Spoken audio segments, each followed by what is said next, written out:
get personal, but I'm going shit on your video. Well, hey man, that's just how things go. Yeah,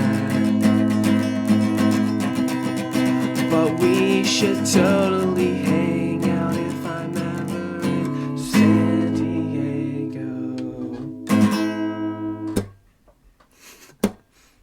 Hey, what's up everybody? So today I'm going to be making a video about Brian Turner. And I'm just going to be upfront. I love Brian Turner. He has an awesome channel. So if you haven't checked it out before, definitely check it out. But he recently made a video called 5 Things I Fully Disagree with Vegans On. And in the video, he made a bunch of hot takes. But to be honest, I think most of the takes he took, most vegans would agree with. But I have an issue with his second point, and I just want to give my 2 cents on it. So yeah, let's check it out. Okay, number 2. This one, I hope everyone understands where I'm coming from with this one, but I don't think that everyone has to go fully vegan, and I don't think that it's really realistic either. So let me break this down a little bit. So the way that I think about it in numbers, right, is that the animals don't really care whether you're 100% vegan or if you're 80% vegan. They just care if they're getting killed and eaten. I shouldn't have to tell Brian this, but there's no such thing as 80% vegan or 60% vegan, 30%. Veganism is a moral stance. You either are completely vegan or you're not vegan. And I know Brian knows the definition, but for those who don't know, veganism is essentially living in a way to reduce animal suffering and exploitation as much as reasonably possible. So you're either completely for that, and anything less is not veganism. So essentially, Brian was advocating for 80% plant-based eating. And we just got to be careful when talking about, veganism and plant-based eating, and try not to conflate the two, and not use percentages when talking about veganism, because you use percentages when talking about plant-based eating, but veganism is just veganism. The way I think about it is I break it down by numbers, right? So if 80% of all people went 80% vegan, in my opinion, that's better than if 50% of people went 100% vegan. Now, follow me on this. If 80% of people went 80% vegan, that would be 64% of their diet was plant-based. Now, you might think that it might be better if they're 100% vegan, but if 50% of people went 100% vegan, only 50% of people's diets would be plants. So by numbers, there's actually 14% less animals eaten by the majority of people going mostly plant-based rather than half of the people going all the way plant-based. So Brian made up 2 hypothetical populations, and he was trying to see which one ate more plants. And his winner was population 1, but he got it wrong. And the reason why he got it wrong was he only equated for part of the population for each. Like for population 1, he only equated for the 80% who ate 80% plant-based. For population 2, he only equated for the 50% who ate vegan. And if you want to find out the total number of plants eaten by each population, you got to count the entirety of the population. So for population 1, if 80% of the population went 80% plant-based, I think it's safe to assume in this hypothetical the other 20% would be going vegan. So therefore, the entirety of population 1 would be eating 84% plants. In population 2, if 50% of the population is vegan, again, I think it's safe to assume that the other 50% would be 80% plant-based. So the entirety of population 2 would be eating 90% plants. So from a vegan perspective, population 2 is by far the winner. I mean, not only is population 2, eating less animal products, but 50% of the population is vegan.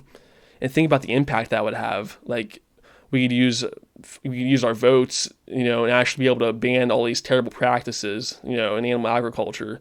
And the 50% of the population are vegan would be a big influence on the other 50% who are still plant-based. And for me, as a vegan, I know Brian's vegan as well. I think we can both see population 2 is clearly the winner. plant-based. Now, in an ideal world, it would be super dope if 100% of people went 100% vegan. The world, climate, everything's going to do better with this. Health is going to do better with this. Let's just stop hurting animals. I would love if everyone realized that. But just being a realistic, pragmatic person, I just don't believe that that's ever going to happen. But I do think that the narrative, if the push is more towards pushing people to go more and more plant-based, as much as they can go and as much as they can, push themselves to be, I think it's going to end up having a lot more people move that, that needle more towards the plant-based diet. Brian, a tiny percent of the global population is vegan. In the United States alone, it's estimated that somewhere around 3% of the population identifies vegetarian or vegan. And I guarantee you, vegans make up a much smaller bit of that percentage. And now more than ever, it's time for us to push people to be vegan instead of just pushing for plant-based dieting. People need to know about the atrocities of animal agriculture, what their money is supporting when they buy fish, eggs, chicken, cheese, etc. Buying all these animal products that they don't need just for taste pleasure when they can just be eating plants that are, much more healthy for them. And besides, this narrative that people should just be eating more plant-based, people already do eat like 80% plant-based, and people aren't always concerned with their diet. People will like cheat, not really care if there's no moral incentive. I think people who truly go vegan are very much more likely to stay, eat 100% plants and not deviate, not quit veganism. But people who are just trying to push people to eat more plant-based, I guarantee you they're more likely to not, they're not going to care as much, and they'll have days where they eat like 40% plant-based, We can't be doormats, man. But if the rhetoric or the narrative is that you can't have anything at all, you have to be 100% eating plants, I think a lot of people won't even try. They'll say, that's not for me. I could never do that. How many times have you experienced that? Whenever I'm talking to people about how I went vegan, I tell them, honestly, I went vegan overnight, and it was so easy. And I was in that mindset too, where like, man, I thought like, oh man, it's gonna be tough. And after the first day I was vegan, I was so pissed. I'm like, I should have done this 2 years ago. And I think a lot of people build up in their head that it's so hard.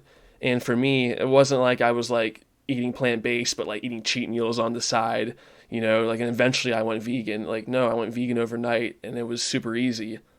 I mean, that's just me, but yeah.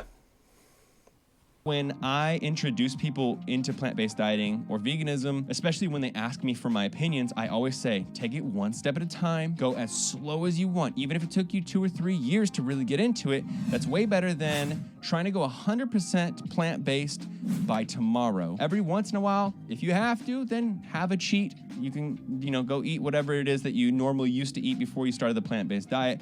Because if that's what you need to do every 4 months, 6 months, year, or whatever, to stick with it, then I think that's a lot better than if you just don't do it at all because it's too scary, too daunting to go 100%. Or if you try for a long time, then you fail because you can't stick with it. While I'll always recommend for people to go vegan overnight because it was so easy for me, I understand a lot of people go, plant-based for health reasons, and they'll continue to have animal products. And I don't look down on those people. I don't judge them. Like, I get it.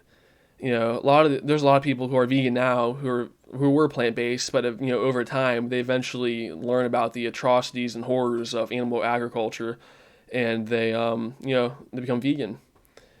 So I think it's our job as people who are vegan. We should encourage people who are eating plant-based who have cheat meals to have vegan cheat meals.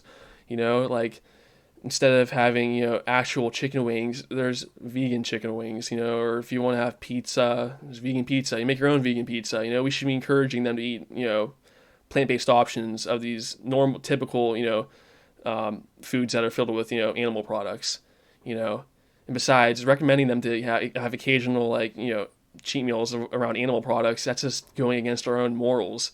It's just dumb. I think it's counterproductive, too. Well, that pretty much wraps it up. Thanks, everybody, for joining me. Hope I didn't bore you too much. And no hard feelings, Brian. We all have our own opinions, so, yeah. Until next time.